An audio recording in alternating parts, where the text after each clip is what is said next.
Piers Morgan is the host of one of our most popular interview shows, and his recent activity in interviewing public figures from both sides is crucial amid the escalation of the Israel-Palestine conflict. He consistently asserts that as a journalist, he tries to be objective and listen to all viewpoints of his guests. So far, I have found no definitive evidence to prove otherwise. However, if you have carefully watched the first Bassem Youssef's interview on the Israel-Palestine conflict, which I highly recommend to watch if you have not already, you might have noticed that he was interrupting Bassem quite often, despite him not trying to argue or refute Bassem's points. I have become curious whether there is a way to gain some insights into Piers Morgan's true stance on this conflict. I have tried to do this with a simple correlation analysis, counting the number of interruptions in each interview on his channel named Piers Morgan Uncensored, and sampled all the videos since the start of our conflict using several assumptions. Number 1.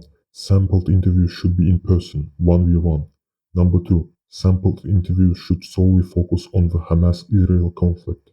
Number 3. Sampled interviews should last longer than 10 minutes. Number 4. Repeated interruptions within a single response are counted only as 2 interruptions.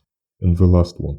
Sampled only the first 10 minutes of each interview to minimize the impact of potential disagreements arising during the conversation and to somewhat normalize the impact of the length of each separate interview. Please let me know in the comments section if there could be some improvements in these assumptions. Here are the results of my observation. The information is presented in a table, grouped by the side of a conflict the interviewees represented, pro-Israel and pro-Palestine, and is sorted by the date of the interviews within each group. I also included a horizontal chart which shows the number of interruptions for each respective interviewee, as well as the number of the previous interviews. If there is no a blue bar on the graph, it means that the interviewee has not been interrupted a single time in the first 10 minutes. The red bar indicates the number of the interviews which took place before the observed one. Before making any conclusions, I think it is crucial to clarify that the correlation index itself does not indicate definitive causality. It only shows the quantitative relationships between sets of the data. We need to consider the validity of correlating the datasets themselves beforehand. Now, let us try to interpret the results. The Israel versus Palestine index indicates that Piers Morgan definitely has a tendency to interrupt pro-Palestinian guests more often, indicating a probable preference towards the side of Israel and likely the West, which may actually have unconscious nature. One could argue this is self-explanatory because he is a religious person with robust conservative views, probably engaging more and having more connections with right-wing and far-right personalities than centrists or leftists in real life, which further supports the interpretation.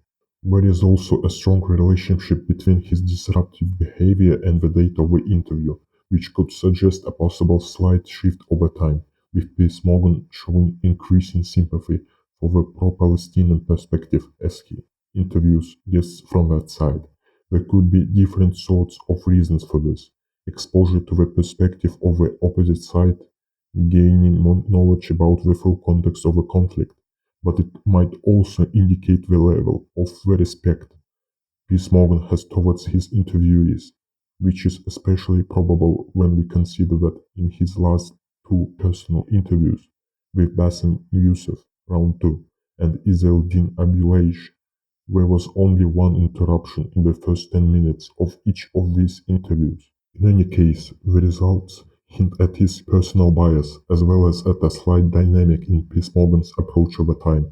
Perhaps he finds it challenging to acknowledge to himself that Israel indeed has been committing war crimes while being backed by the West, because it leads to an immediate reconsideration of the present state and the history of the Western civilization, in particular the history of the USA, the UK, and Israel, which apparently have a very bloody and unjust foundation.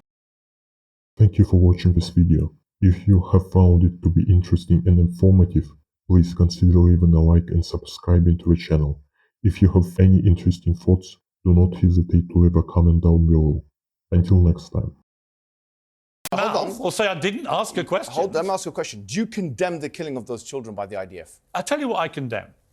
Yes or no? I'm going to answer your question honestly and truthfully. Sure. And because I've tweeted about this, right? Oh, okay. I think that what happened on October the 7th was one of the worst atrocities. And also another message That to has nothing to do with the question I asked you, again.